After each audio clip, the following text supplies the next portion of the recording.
What's up YouTube, Graphic here with another sweet video. And today we have top 10 hardest Pokemon to get in the main series games. Pokemon's tagline is gotta catch 'em all, and that was great with the original 151 Pokemon, but now that there are over 800 Pokemon with a lot more coming out with the Sword and Shield games released recently. Still, that doesn't stop Pokemon fans from trying to fill up their Pokédexes. Today, we'll look at the mons that gave us trainers trouble over the years. Starting with number 10, Abra. Starting with an easy one, we've all got a reality check in the early game when we thought catching Caterpies was easy and that we were Pokemon masters. Abra put a stop to that by being really difficult to catch, not only having a really low encounter rate, literally the only move it knows is teleport, which means it will flee from battle the first chance it gets, before you even get to weaken it. Throwing a ball was the only option, and that wasn't guaranteed either at full health. Then you had to waste time encountering another one, and this, along with the fact that it was near Cerulean City, which is still fairly early game, so we didn't have access to mons that would prevent escaping, and with the limited amount of money that we get, getting an Abra is one of the most hardest and frustrating things in the early game, and even if you caught it, then you had to switch train it until it would learn a damaging move later on, but getting an Alakazam really made it worth it. At number 9, we have Spiritomb. I've always liked Spiritomb. With its Ghost Star typing, before Gen 6 introduced the fairies, it had literally no weaknesses, like Sableye. I remember people running around with hacked Wonder Guard on Spiritomb and it was called Wonder Tomb. I honestly thought it was a legendary because of how cool it looked to me as a kid. Nevertheless, actually getting one was quite the trouble. First, you had to mine underground for an item called the Odd Keystone, and if you didn't know, it's a little rock-like thing that Spiritomb comes out of. Getting it wasn't easy though, but even if you did manage to get it, you had to go to Route 209 and insert the Odd Keystone there. Go to the underground and talk to 32 different people before you could encounter a Spiritomb. Yes, 32 people, not counting in the NPCs, 32 real Pokemon players like you and me, as if a Pokemon player would have friends, let alone that many.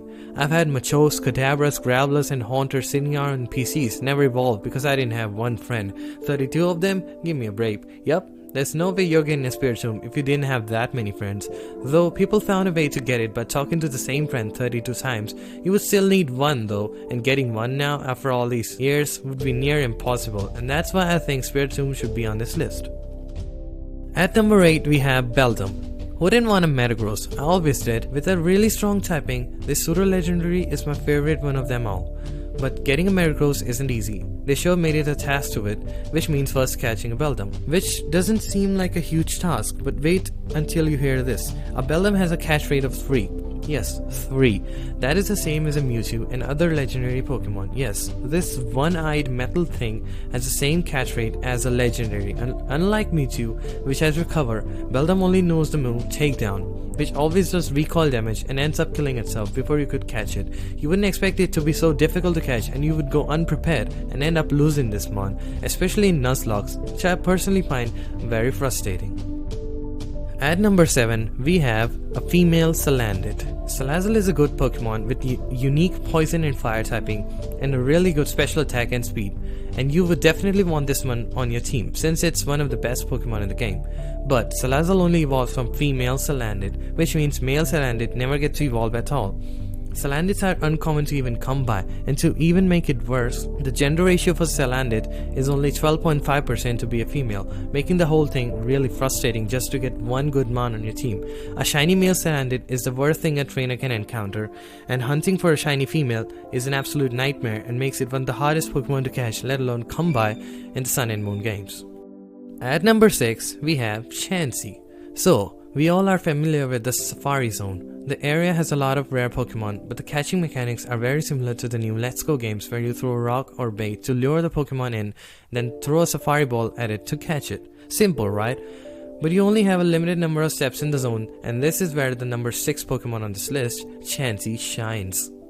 This cute little Pokemon only has a 1% encounter rate in the zone, which usually meant you had to go in a lot of time just to even get a sight of this mon, and the Safari mechanics meant that it always ran away. This exclusivity, along with the Safari mechanics, make this a very hard Pokemon to catch, especially if you are shiny hunting it, then in which case, good luck.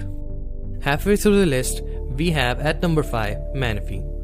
Now guys, Imagine this, you're playing Diamond, Pearl, Platinum and you're almost through completing your decks, but there's only one more Pokemon remaining, keeping you from getting that goal. That one mon will probably be Manaphy, the only legendary that can unusually breed, and its offspring Phione doesn't even evolve into Manaphy.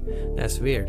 The only way to get one is to get the first Pokemon Ranger game and obtain the Manaphy egg from there, but finding a copy with an unclaimed Manaphy is almost impossible, and you can end up shelling out so much money because they are unit locked. One Pokemon per game and you can't get another, even if you reset the save data. To get the Manaphy, you need to beat Pokemon Ranger, then transfer it over to another Gen 4 game to hatch it, which means you will need 2 systems and have to beat a whole another and rare game to even get one of these Pokemon, and that's what makes it so hard to get. At number 4, we have the group of legendary dogs Entei, Raikou, and Suicune. We've all had problems with roaming legendaries. They appear randomly when we least expect them to be, and then ran away. These Gen 2 legendaries are really hard to catch because even finding them is such a task since they keep moving from one area to another, and the only way to even know which area they're currently in is to actually encounter them once and then check the Pokédex. Just finding these mons is such a painful task, and when we finally find them, catching them is really difficult because they know the move Roar and can free from the battle, teleporting to a whole another area. Even if you put it into red health, put it to sleep, or even freeze it, the literal sliding block of ice will still run away from you, which doesn't make much sense, but then again, it's Pokemon, so you wouldn't expect it to. The only shot you have at catching them is to either use Mean Look or use a Pokemon with the ability Arena Trap to keep them in and then chuck lots of balls at it. It's an incredibly frustrating task, and that's what makes these roaming legendaries rank so high up on this list. At number 3, we have a female Combi. Vespiquen, the Beehive Pokemon, although not a very good mon, is one of the hardest to get in the games. Vespiquen only evolves from female Combi, and they, yup, you guessed it, have only a 12.5% chance of actually being female. But here's the catch. You can only get a Combi from slathering honey onto a yellow tree and then waiting for 6 hours. And you can't just skip the clock on your DS, no sir. You have to wait actual 6 hours in real life to have a 20% chance to encounter a Combi. Since there's other Pokemon more likely to appear, you'll end up waiting a lot more than just 6 hours, and even then, the Combi will most likely be a male, which would make you rage and then wait more hours to get a female one. All these factors with the piling math on one another make this a very rare Pokemon to come by in the games. And the shiny, it's better to just forget it. I bet after knowing this, you'll start to look differently at them when you see a trainer with a Vespiquen next time. At number 2, we have Phoebus. Phoebus is one of the ugliest Pokemon out there, and it's a miracle of nature that makes it evolve into Milotic, which is one of the most beautiful. But don't let this stupid looking fish fool you. No one would be happy by looking at its face, but with the amount of rarity it has, you'll be smiling wide when you actually end up encountering one. Phoebus can only be found on Route 119 on the water tiles, but wait until you hear this. This Pokemon only appears on 6 tiles on this route. 6. And these are randomly generated, so there's no way to find which tiles have Phoebus. There's a dude in Dewford City who, when told of a trendy face, can change the tiles in which the Phoebus appear, but even then, it's random. You'll have to surf and fish on each and every water tile on this route until you find it. And even if you are on the Phoebus tile, Carvanhas appear more than Phoebus do. So there's a good chance that you'll end up skipping over the Phoebus tile and keep scratching your head in hopes of finding those elusive Phoebus tiles to get this stupid mon. And evolving to Milotic is another absolute pain as well, since you have to get this mon to a lot of contests. This mon overall packs a lot of hassle, and that's why it's number 2 on this list. Honorable mentions include event Pokemon, especially early ones like Mew, Celebi, Jirachi, and Arceus, which most people forgot even existed because of their exclusivity. Mew isn't even required to complete the Gen 1 Pokédex, but these Pokemon are obtained through distribution and not actually hard to get in their nature because they are event Pokemon for a reason. Another one is getting a Spinda with the same pattern. Spinda is a Pokemon that can have 4 billion patterns, and getting 2 of the same would be an astronomical number probability, but I decided not to include it since this list is about the mons themselves, and getting a normal Spinda is easy. And now, the moment you've all been waiting for, number 1, the hardest Pokemon to get in all of the Pokemon games, according to me, is Munchlax.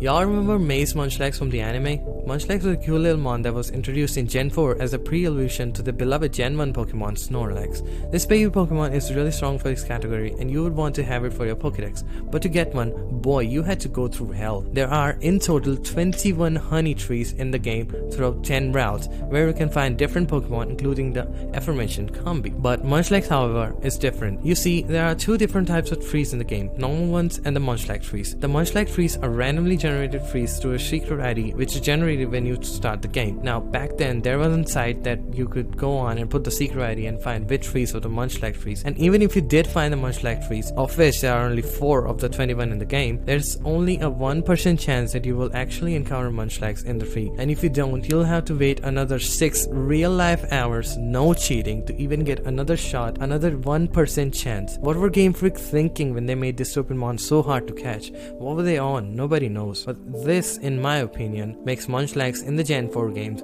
the hardest Pokemon to catch and find of all time. And that concludes the list. Do you agree with the Pokemon listed in their order? Do you think there are even rarer Pokemon to come by in the games? What's the rarest Pokemon you've ever come across?